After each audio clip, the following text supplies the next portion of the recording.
Hey, welcome back to my channel, Finish the Race VL, aka Victory Lap. My name is Liz and I am the host of this channel. So I want to share this dream that I had because I was at a place where I felt lost. I felt like I wasn't receiving the answers that I need to receive to kind of help guide me or give me the advice or wisdom that I need to help me to give me that confirmation that what I'm doing is right and where I'm going is the right direction that I need to go. Because you don't want to just keep making mistakes or making bad decisions and not knowing if it's the right thing for you. But sometimes God will play to, one, show you your weakness and vulnerability, and two, so that you can learn a lesson from it, so that you can be strengthened in that area that may hold you back from getting closer to the blessings that He have in store for you. My dream began where a man came into my life to seduce me into his bed. He had no other intentions to get to know me, nor my heart or my mind. He used his charming personality and attractive body to allure me in. Through meeting him, I was introduced to other women who were also ensnared by his friends who had no good intentions to be with these women.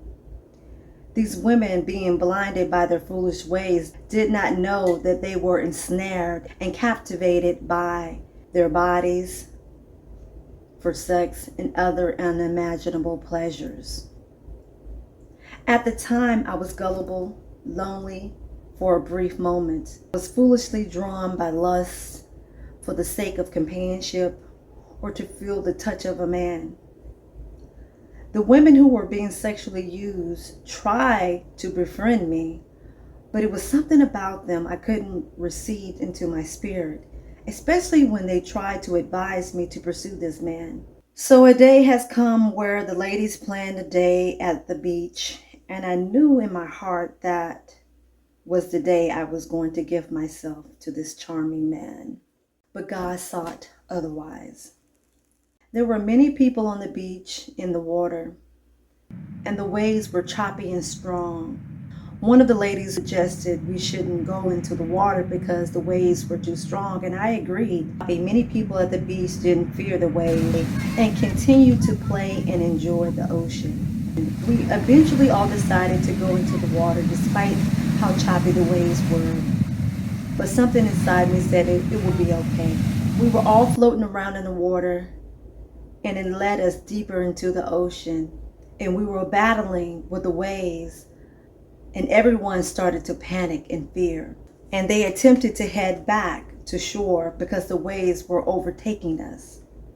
I had found myself being separated from them, but I was reassured that I would be okay.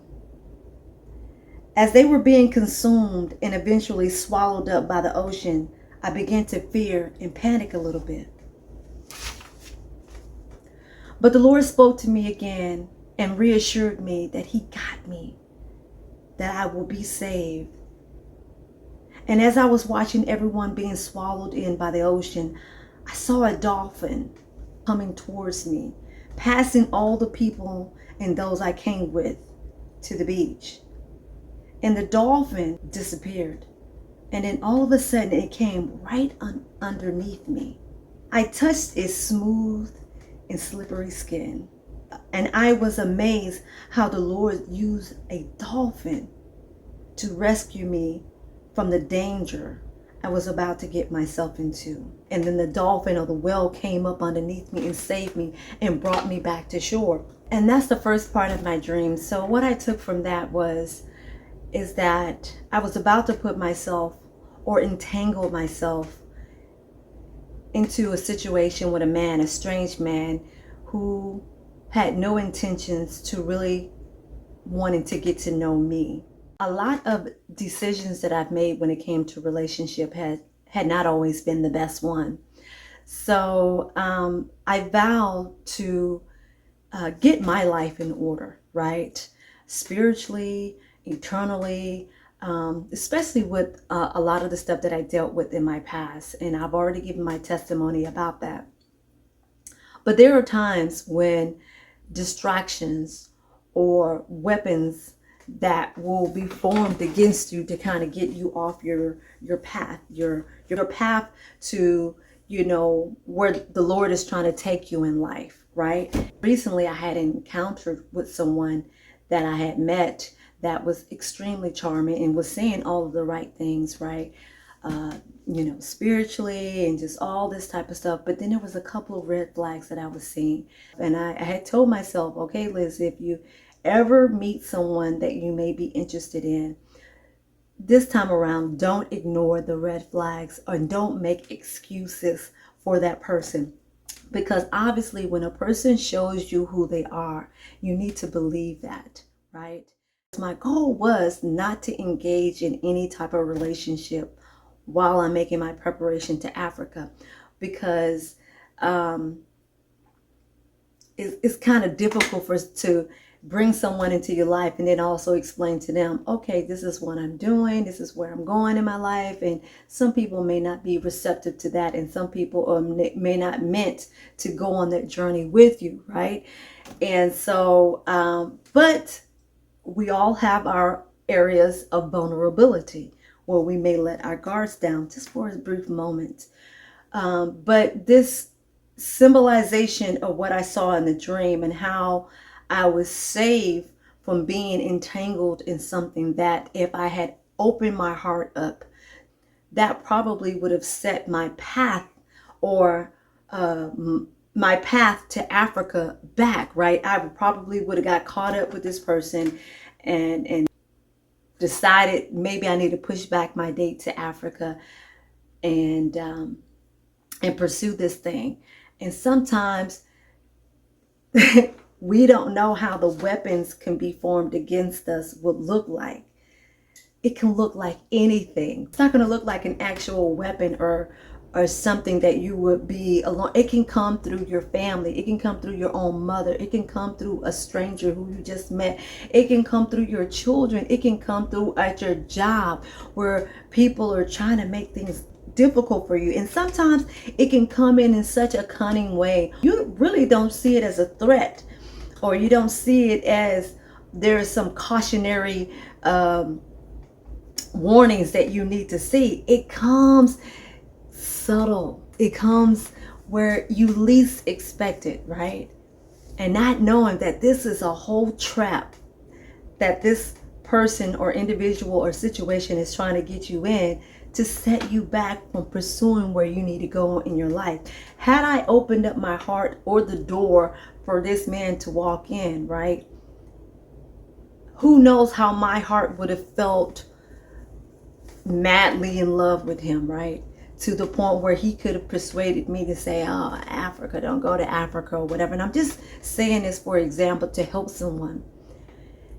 Sometimes you may not understand your path in life. And I know that I had the vision and dream to go to Africa. And when the whole pandemic happened and a series of events happened and YouTube videos that I saw about the move, about the exodus that was happening with those who were called to move to go to Africa, I felt that calling as well. And I feel like, why not now? Why do I have to keep waiting? Especially in the climate that we're living in today, right? So what I'm saying is the Lord was showing me and guiding me, one, that he had my back.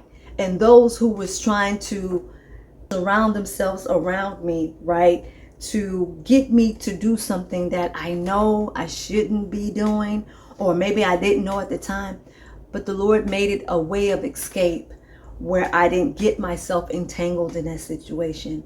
And those who were meant to form their weapon against me, what happened? They end up getting destroyed, killed, like it said in my dream. The ocean swallowed them up. The well picked me up and saved me. Even though I'm frightened, I'm like, oh my God, what is going on? And it brought me back to shore. It brought me back to safe ground to let me know those who was trying to set themselves up into your life and set themselves up around you and pretend like they're your friend, or pretend like they're there for you, for your best interest, and they're not. They were there to stop you from getting where the Lord wants you to be.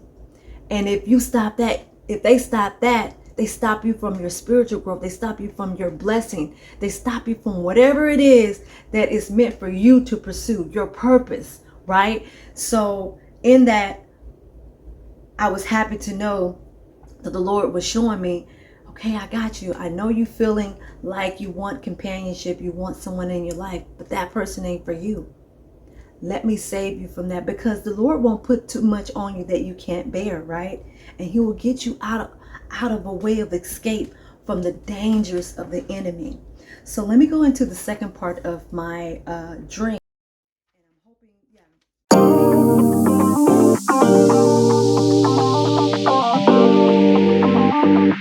yeah.